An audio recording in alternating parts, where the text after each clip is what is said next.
दिया हुआ है।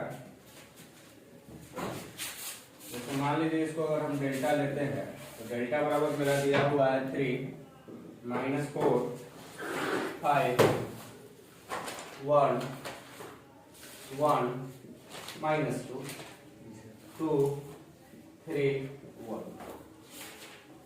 ठीक है, तो अब चलिए अब इसका वैल्यू में क्या दिक्कत हो रहा है, नहीं बन रहा है तो इसका अगर एक्सपेंडिंग कर देते हैं R1 के अलावा, तो देखिए हम डायरेक्ट कर रहे हैं तो यहाँ लेंगे 3, फिर क्या करेंगे इससे इसको गुना करेंगे तो 1 में 1 से गुना कीजिएगा 1 और 3 में -2 से गुना कीजिएगा -6, लेकिन बीच में माइनस होता है तो वो हो जाएगा +6। ठीक है, ये 5 का 3 है, सॉरी 5 का 2 ना 4.1। उसके बाद यहाँ बीच में माइनस, लेकिन यहाँ -4 है तो माइनस माइनस +4 हो जाएगा, बन गया। ठीक है। उसके बाद क्या करेंगे इससे इसको गुना करेंगे तो 1 और 2 में -2 से गुना कीजिएगा तो +4। ठीक, और फिर +5 और यहाँ 3 में 1 से गुना करेंगे तो 3 और 2 में 1 से गुना करेंगे तो 2, 3 - 2। ठीक है, तो दिक्कत आगे बढ़ा जाए यहाँ हो जाएगा 6 + 1 7, 7 में 3 से मल्टीप्लाई कीजिएगा 21 प्लस 4 1 5, 5 में 4 से गुना कीजिएगा 20, 3 - 2 यानी 1, 1 में 5 से गुना कीजिएगा 5 ही बचेगा। 25, 25 में 21 जोड़िए कितना आएगा 45, नहीं आंसर आया 46 49 आंसर आया सर 46 ही आएगा। सॉरी हाँ 25, 25 में 41 जोड़िएगा तो 46 आएगा। 46 आंसर। ठीक है, कोई दिक्कत नो सर, और 4.1 में और किसी को दिक्कत? नो सर, सब बन कल गया। माइनस बताया गया था, बन गया कल माइनस बताए थे। तो चलिए आज का हेडिंग दीजिएगा माइनस, नेक्स्ट हेडिंग माइनस। क्यों देगा लड़का?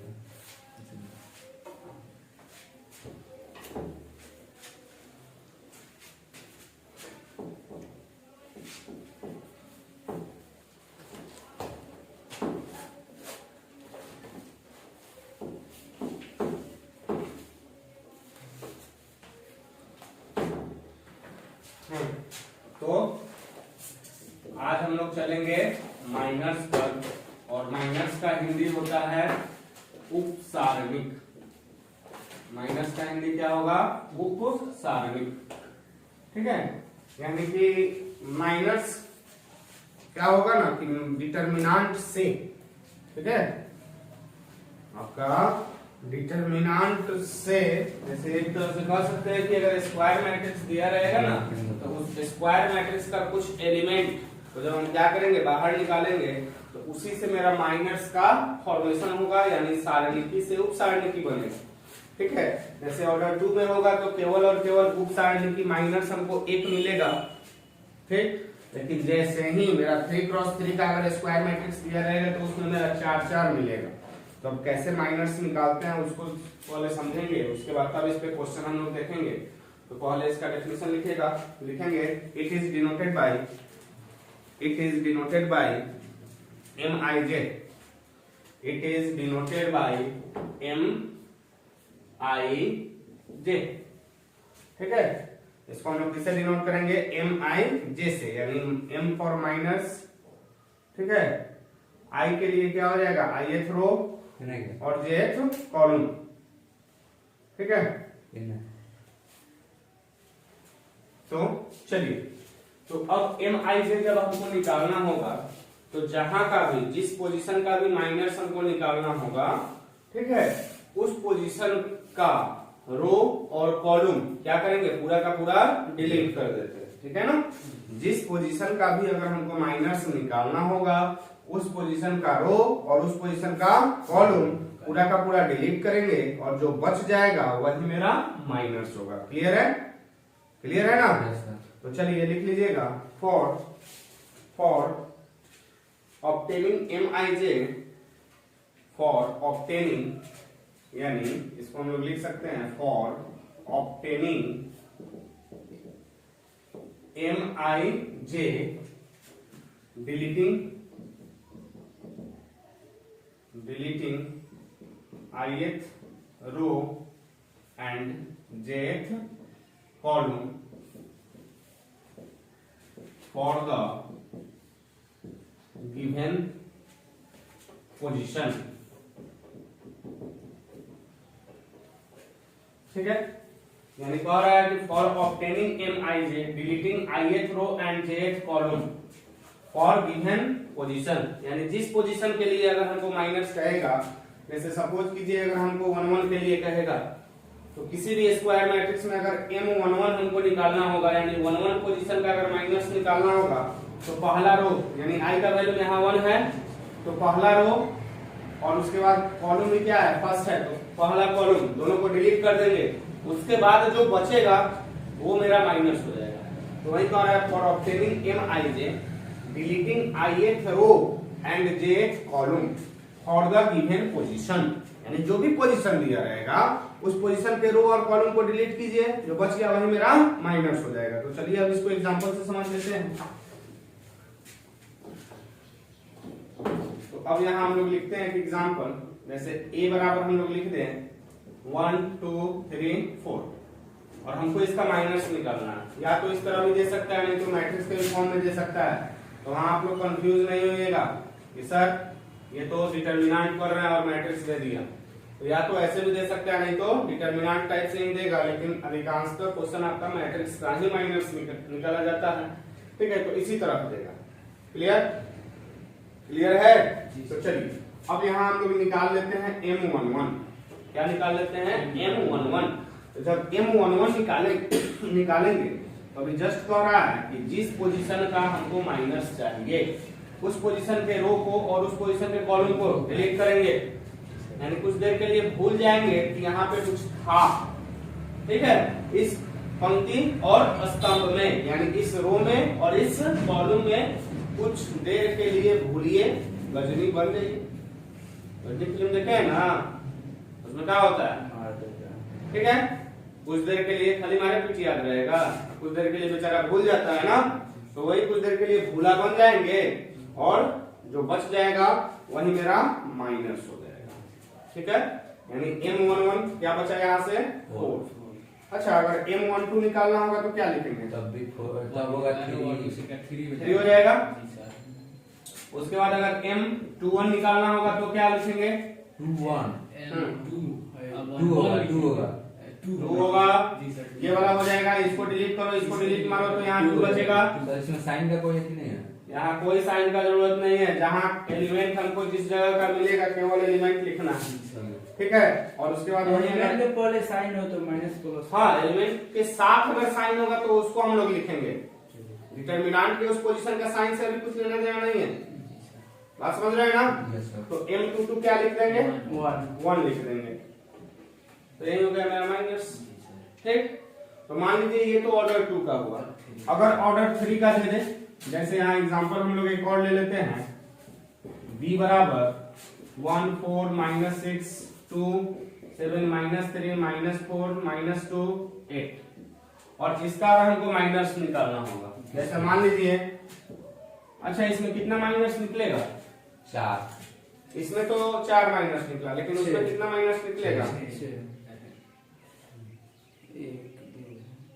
उसमें 6 माइनस निकलेगा। उसमें कितना माइनस निकलेगा?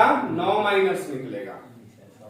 ठीक है, क्योंकि जितना एलिमेंट्स है उतना ही माइनस इसमें निकल रहा है, तो उसमें जितना एलिमेंट्स है उतना ही ना माइनस निकलेगा।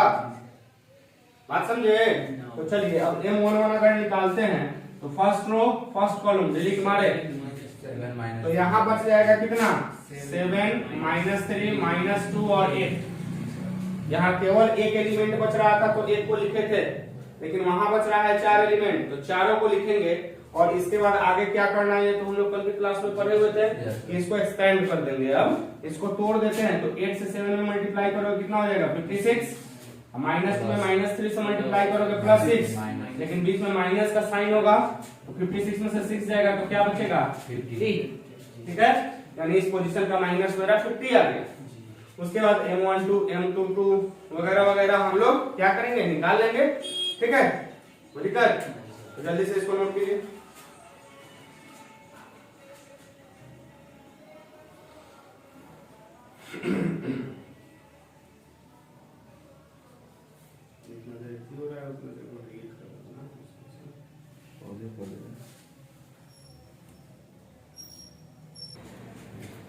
अब सपोज कीजिएगा कि ऑर्डर 4 का मैट्रिक्स दिया रहेगा और उसका हमको माइनस करना होगा या उसका माइनस निकालना होगा।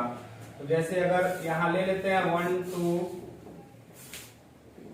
3 4 5 6 7 8 -2 4 -3 7 1 0 5 3, ठीक है। तो अगर अब इसमें हमको अगर माइनस निकालना होगा, ठीक है, तो इसमें माइनस निकालने के लिए क्या करेंगे, जैसे मान लीजिए अगर हमको M11 ही निकालना होगा तो अभी जस्ट बताया कि पहला रो पहला कॉलम गायब कर देंगे, तो हमको ऑर्डर 3 का स्क्वायर मैट्रिक्स मिलेगा, यानी M11 की जगह क्या लिख सकते हैं 6 7 8 4 -3 7 0 5 3, ठीक है, इतना लिख दिए। अब इसको एक्सपेंड करके यहाँ पे वैल्यू लिख देंगे, जो भी आएगा ऑर्डर 3 का, इसका डिटरमिनेंट का वैल्यू निकाल के यहाँ लिख देंगे, वही मेरा माइनस हो जाएगा, ठीक है। मींस जैसे जैसे आपका ऑर्डर बढ़ते चलेगा वैसे वैसे यहाँ घबराना नहीं है, ठीक। आप क्या कीजिए कि जिस पोजीशन का आपको माइनस पूछ रहा है उस पोजीशन को पहले डिलीट कीजिए, उस पोजीशन के रो और कॉलम को, जो बचेगा उसको लिख दीजिए। जैसे अगर ऑर्डर 2 का था तो केवल एक नंबर बचा, तो एक नंबर को लिख दिए। 3 क्रॉस 3 का था तो वहां मेरे पास 4 एलिमेंट बचा, ठीक है, यानी ऑर्डर 2 का स्क्वायर मैट्रिक्स, तो उसका डिटरमिनेंट का वैल्यू लिख दिए। उसके बाद अगर 4 क्रॉस 4 का होगा तो ऑर्डर 3 का हमको स्क्वायर मैट्रिक्स मिलेगा और उसके डिटरमिनेंट का वैल्यू हम लोग तोड़कर लिख देंगे, यही मेरा 5 का होगा तो 4 बचेगा। जी, ऑर्डर बढ़ते जाएगा, ठीक है। अगर डिलीट करते चलिएगा तो उससे कम ऑर्डर का आपको स्क्वायर मैट्रिक्स मिलेगा और उसके डिटरमिनेंट का वैल्यू हम लोग तोड़ देंगे। 5 का करेंगे तो 4 आएगा, तो 4 कैसे निकालेंगे? तो 4 का डिटरमिनेंट वैसे ही निकालेंगे, पहले 3 निकालेंगे, उसमें 3 माइनस निकल जाएगा। कहीं ना कहीं जब हम लोग डिटरमिनेंट का वैल्यू जो निकाले हुए थे तो पहला पोजीशन को तो लिख रहे थे, उसके बाद उसको भी डिलीट कर रहे थे, तो इस टाइप का मेरा बन रहा था। कल डिटरमिनेंट तोड़ना आप लोग को बताया गया था ना कल की क्लास में। तो यहाँ पे क्या करते थे, पहले A11 मान लीजिए लिख दिए और फिर उसको डिलीट करते थे, तो मेरा बच जाता था कितना A22 और A23 और यहाँ पे A32 और A33, इस तरह से बच रहा था कि नहीं डिटरमिनेंट का वैल्यू तोड़ने के लिए। तो यही ना माइनस होता है। जी सर। तो मान लीजिए ऑर्डर 4 का अगर मैट्रिक्स रहेगा स्क्वायर मैट्रिक्स और उसको जब तोड़िएगा तो इसमें 3 गुना आएगा, इसमें 3 क्रॉस 3 का आ जाएगा जैसे यहाँ आया, और उसका वैल्यू यहाँ तोड़ के लिख देंगे, बात समझ रहे हैं। लेकिन उस ऑर्डर का मैट्रिक्स 4 क्रॉस 4 का आपको डिटरमिनेंट तोड़ना नहीं आएगा, आपको सिलेबस में नहीं मिलने वाला है, क्लियर है। तो माइनस समझ गए, जिस ऑर्डर का माइनस पूछेगा उस ऑर्डर का माइनस हम लोग निकाल सकते हैं, निकाला जा सकता है, कोई दिक्कत। तो अब आगे इसको नोट करना है, इसको नोट कर लीजिए, इसको भी बना कर लेते रहिएगा। चलिए अब चलते हैं हम लोग कोफैक्टर्स पे। नेक्स्ट हेडिंग कोफैक्टर्स, ऊपर तक आ रहा है ना। कोफैक्टर का हिंदी होगा सहखंड।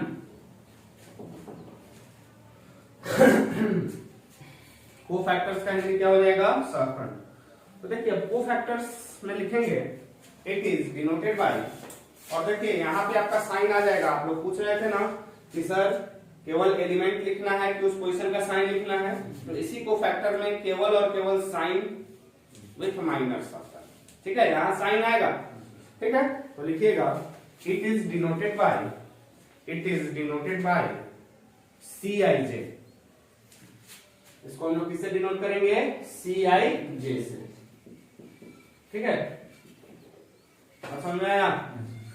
तो देखिए CIJ बराबर अब क्या होगा, तो CIJ का फॉर्मूला होता है minus MIJ into minus MIJ -1 to the power I plus J। कहा माइनस लिखे हैं जी, हम केवल MIJ लिखे हैं, और MIJ क्या हो जाएगा, माइनस हो जाएगा, और यहाँ ये क्या हो जाएगा, तो ये हो जाएगा साइन ऑफ डिटरमिनेंट, ठीक है। यानी माइनस को जब हम उस जगह के डिटरमिनेंट के साइन से मल्टीप्लाई कर देते हैं तो मेरा कोफैक्टर दे देगा। बात समझ में आया कि नहीं आया?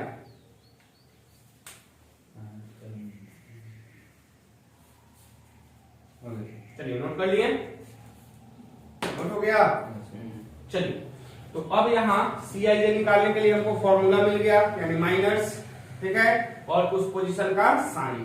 तो यानी कि कहीं का अगर हमको कोफैक्टर निकालना हो तो सबसे पहला काम करेंगे कि वहां का माइनस निकालेंगे, ठीक है ना। उसके बाद कोफैक्टर्स निकालने के लिए जैसे सपोज कीजिए कि हमको C11 निकालना है। क्या निकालना है? C11।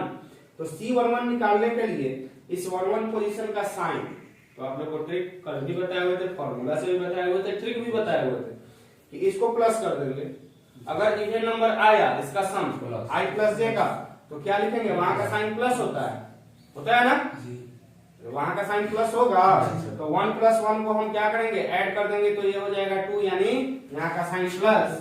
तो इस प्लस से 4 को मल्टीप्लाई कीजिएगा तो +4 मिलने वाला, ठीक है। उसके बाद अगर C12 निकालते हैं तो 12 का साइन क्या हो जाएगा? माइनस। तो यहाँ के माइनस को माइनस से गुना करेंगे, यानी -3, ठीक है। C21 तुम बताओगे बालक, C21 कितना होगा? माइनस होगा, -2 -2 हो जाएगा, वो तो यहाँ। और C22 बताओगे? C22 +1 हो जाएगा। कोई दिक्कत? तो माइनस मिल गया तो कोफैक्टर्स भी मिल जाएगा, केवल उसके पोजीशन के साइन से गुना कर देना। अगर अब सपोज कीजिए कि हमको यहाँ का M11 निकालना है, सॉरी M11 दिया हुआ है, C11 निकालना है, तो C11 कितना हो जाएगा? फिर से यहाँ प्लस है क्योंकि 2 दे रहा है ना सम i + j, तो यहाँ प्लस से मल्टीप्लाई कर दो तो यहाँ +50 हो जाएगा। टोटल निकाल के सब मल्टीप्लाई। हाँ, माइनस निकालेंगे और उस जगह के चिन्ह से साइन से गुना कर देंगे। बात समझ में आया कि नहीं आया? तो यही को फैक्टर्स हो गए। जल्दी से इसको नोट कीजिए। तो अब हम लोग आगे बढ़ते हैं। नेक्स्ट हेडिंग दीजिएगा, वैल्यू ऑफ डिटर्मिनेंट या expansion of determinant. Expansion of determinant by cofactors, ठीक है। यानी कि अब हम लोग डिटर्मिनेंट का एक्सपेंशन कोफैक्टर के थ्रू कैसे करेंगे, अब इस चीज को हम लोग को देखना है, ठीक है ना। अभी तक तो हम लोग डायरेक्ट देखे हुए थे, ठीक। तो अब हम क्या करते हैं ना, डायरेक्ट ऑर्डर 3 के डिटर्मिनेंट पर चलते हैं। जैसे सपोज कीजिए कि अगर ऑर्डर 3 का square matrix A11 A12 A13 A21 A22 A23 A31 A32 A33, इस तरह से अगर कोई स्क्वायर मैट्रिक्स 3 × 3 का अगर दिया हो और इसका डिटर्मिनेंट का वैल्यू हमको लिखना होगा किसके थ्रू? कोफैक्टर के थ्रू। तो कोफैक्टर के थ्रू कैसे लिखेंगे? तो यहाँ mod A बराबर, इसको हम लोग 6 तरीके से तोड़ सकते हैं। कितने तरीके से? 6 तरीके से, ठीक है। या अगर क्वेश्चन में मेंशन कर दे कि इस रो का या इस कॉलम के कोफैक्टर का यूज करना है, ध्यान से सुनिएगा। अगर क्वेश्चन में मेंशन करता है कि पहले रो, दूसरे रो या तीसरे रो, किसी एक रो के कोफैक्टर से या किसी कॉलम के कोफैक्टर से कह देगा कि बाय यूजिंग कोफैक्टर ऑफ फलाना फलाना रो या फलाना फलाना कॉलम, तो उस रो या उस कॉलम का सबसे पहले कोफैक्टर निकालेंगे, ठीक है। और उसी रो या उसी कॉलम के एलिमेंट से उसको गुना करेंगे। क्लियर है? उसी रो या उसी कॉलम के एलिमेंट से उसको गुना करके और तब सबको प्लस कर देंगे। मेरा क्या निकल जाएगा? डिटर्मिनेंट का वैल्यू निकल जाएगा, ठीक है। तो यहाँ हम किसी पार्टिकुलर रो या पार्टिकुलर कॉलम के साथ नहीं चलना है, सारे कॉलम और सारे रो के साथ लिख रहे हैं। जैसे मान लीजिए अगर हम R1 के साथ लिखते हैं, किसके साथ लिखते हैं? R1 के साथ, तो इसको लिख सकते हैं R1 का कोफैक्टर C11 और वहां का एलिमेंट क्या हो जाएगा? A11, ठीक है। प्लस यहाँ का क्या हो जाएगा? A12 C12, फिर प्लस A13 C13। ये मेरा हो गया किसका? R1 का कोफैक्टर। यानी यहां लिख सकते हैं कोफैक्टर्स ऑफ R1। ये R1 के साथ हम लोग चलना है, ठीक है। अगर वहीं चला जाए कोफैक्टर ऑफ R2 तो क्या होगा? डिटर्मिनेंट A बराबर R2 का एलिमेंट उठाइए, यानी A21 C21 plus A22 C22 plus A23 C23।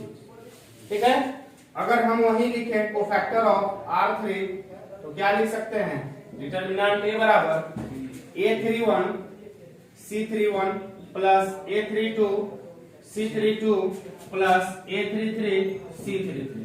यानी 3 मेथड हुआ डिटर्मिनेंट को तोड़ने का, किससे, कोफैक्टर R1 से या R2 से या R3 से, और सबसे वैल्यू इक्वल ही आएगा। ऐसा मत सोचिएगा कि इससे वैल्यू कुछ और आया, इसका वैल्यू कुछ और आया और इसका वैल्यू कुछ और आएगा, वैसा नहीं होगा, सबका वैल्यू सेम आएगा। ठीक है, इसी तरह आप क्या कर सकते हैं, कॉलम से भी जा सकते हैं।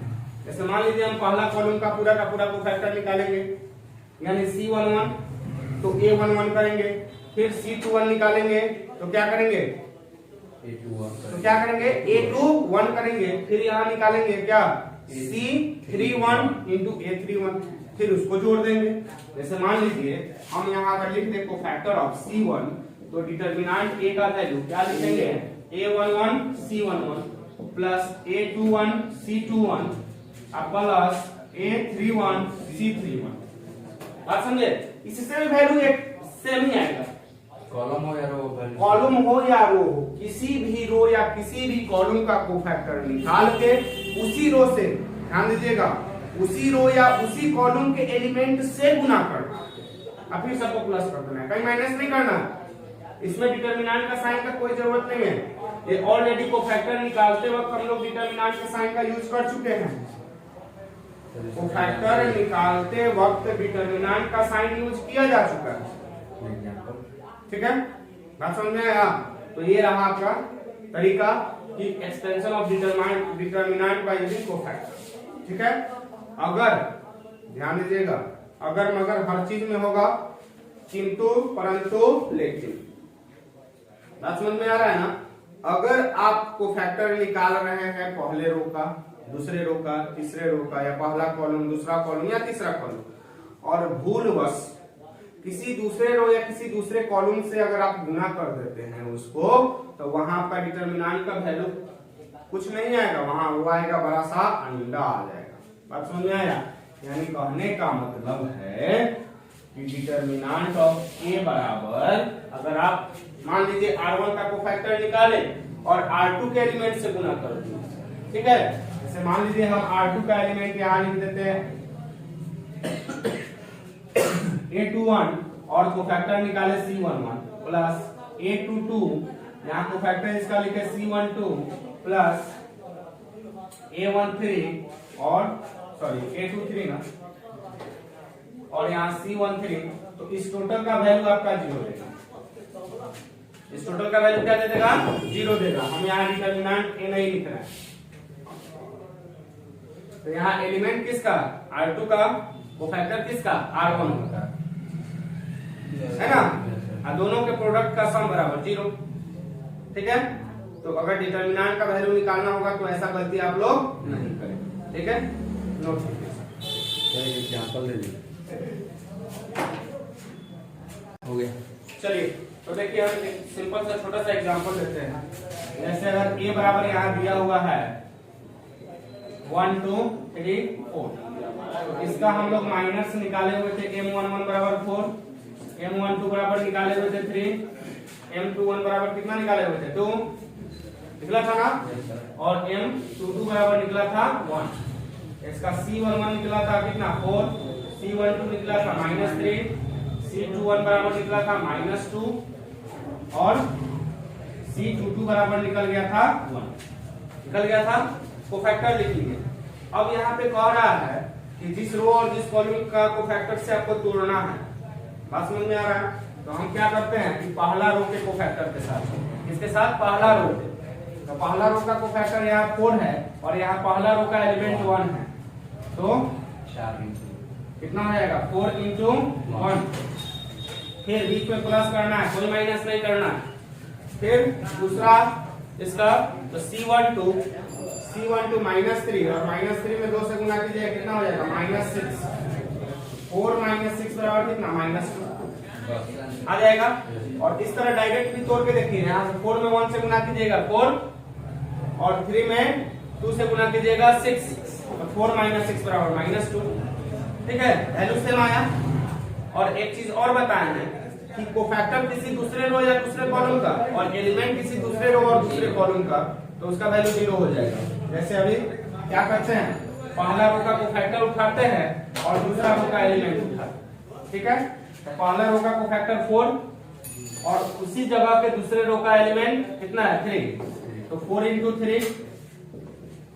अब फिर यहाँ प्लस करना है, यहाँ पे -3 है, -3 में फिर इसके दूसरे एलिमेंट से गुना कीजिएगा, तो -3 × 4 क्या हो जाएगा, यहाँ भी 12 और यहाँ भी -12, 12 बच्चे।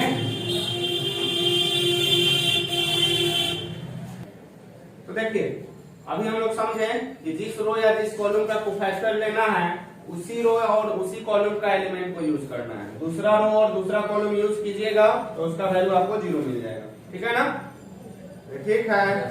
तो आप लोग क्या कीजिएगा, जो एग्जांपल दिया गया था वो तो बना के लाना ही है, और 4.4 भी आप लोग बनाकर 4.4। ठीक है, माइनस और कोफैक्टर से रिलेटेड आपका 4.4 चैप्टर, तो हम लोग बाद में पढ़ेंगे धीरे धीरे। ठीक है, इससे रिलेटेड आता है ना। 4.1 समाप्त हो गया। देखिए सिस्टमैटिक ढंग से हम लोग चलते हैं। 4.1, उसके बाद 4.4, फिर 4.5, फिर 4.6, तब 4.3 और उसके बाद 4.2। ये एक सिस्टमैटिक ढंग से एक चैन बना हुआ है। ठीक है ना, ये सब एक दूसरे से जुड़ा चैप्टर है। बात समझ रहे हैं? तो सबसे लास्ट हम लोग आएंगे 4.2 पे, जिसमें हम लोग को क्या प्रॉपर्टीज ऑफ डिटरमिनेंट पढ़ना। ठीक है।